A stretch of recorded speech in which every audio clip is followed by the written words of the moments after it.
दोस्तों, साहेब बंदगी। दोस्तों, यहाँ हर इंसान अपने को ज्ञानी मान रहा है या नहीं यह अलग बात है। इंसान को यही ज्ञान कभी कभी अंधकार की ओर ले जाता है। ज्ञान का होना अच्छी बात है, पर ज्ञान का अहंकार होना कहाँ तक उचित है। यही ज्ञान अपने आप को पहचानने में बाधक बन जाता है। यही ज्ञान गुरु शरण में जाने में बाधक बन जाता है, क्योंकि मन इसी थोथे ज्ञान को अपना हथियार बनाकर गुरु के ज्ञान को काटता है, गुरु की हर बात पर सवाल उठाता है। थोथा ज्ञान उधार का होता है, जिसे इंसान चारों ओर से इकट्ठा करता है। यह ज्ञान सुनो सुनाई बातों द्वारा आता है। इस ज्ञान के रहते व्यक्ति खुद पर भी भरोसा नहीं कर पाता।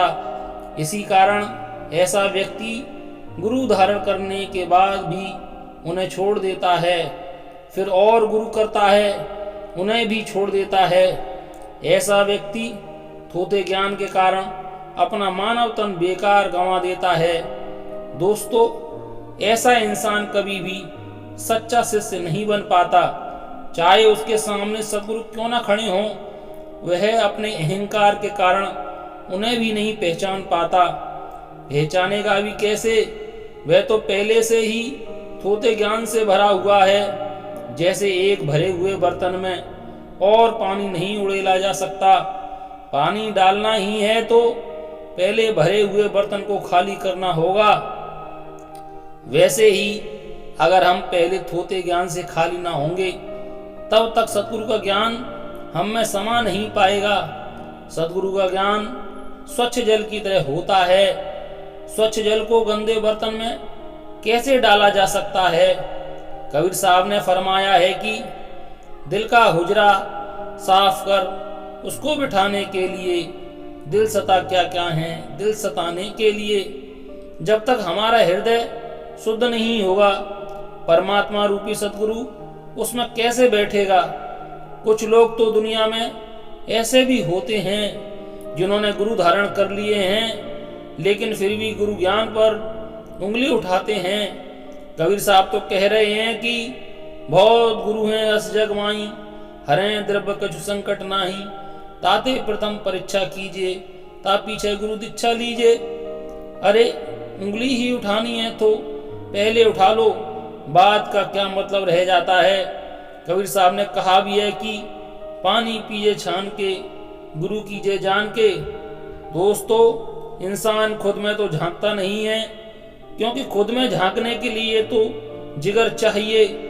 दूसरों में बुराई बताने में तो हर शख्स माहिर होता है। एक बार दयानंद सरस्वती गुरु बिरजानंद जी के पास गए, जो कि अंधे थे, और जाकर दरवाजा खटखटाया तो अंदर से आवाज आई, कौन है? दयानंद सरस्वती जी ने उत्तर दिया, यही तो जानने आया हूं कि कौन हूं। तब अंदर से आवाज आई कि तेरे हाथों में जो वेद हैं, पहले उन्हें रख कर आ। देखा दोस्तों, क्या कहा ब्रजानंद जी ने? जब इंसान पहले से ही ज्ञान से भरा होगा, तो फिर गुरु उसमें अपना ज्ञान कैसे उड़ेलेगा? इसलिए तो कबीर साहब ने कहा है कि गुरु गूंगे गुरु बावरे, गुरु के रहिए दास, गुरु जो भेजे नरक में तो रखिए स्वर्ग की आस। देखा दोस्तों, साहेब ने इस एक ही धोए में गुरु भक्ति को समझा दिया है कि गुरु भक्ति होती क्या है। कह रहे हैं कि गुरु अगर नरक में भी भेजे तो चले जाना, और समझना कि स्वर्ग भेज रहे हैं। यदि ऐसा हुआ तो नरक भी स्वर्ग बन जाएगा। परंतु यदि उनके फैसले पर सवाल ही खड़ा कर दिया तो फिर मुश्किल हो जाएगी। गुरु भक्ति सीखनी ही है तो बुल्ले साथ से सीखो, जिन्हें गुरु ने ठुकरा दिया था। दोस्तों, याद रखना कि अपने गुरु के ज्ञान पर कभी भी सवाल नहीं उठाना, और जब गुरु करने जाओ तो उससे पहले थोथे ज्ञान से खाली होकर जाना। तभी गुरु भक्ति रंग लाएगी, तभी गुरु भक्ति रंग लाएगी। साहेब बंदगी। दोस्तों, अगर आपको मेरे विचार पसंद आए हों तो मेरे चैनल को लाइक करें, शेयर करें और सब्सक्राइब करना ना भूलें।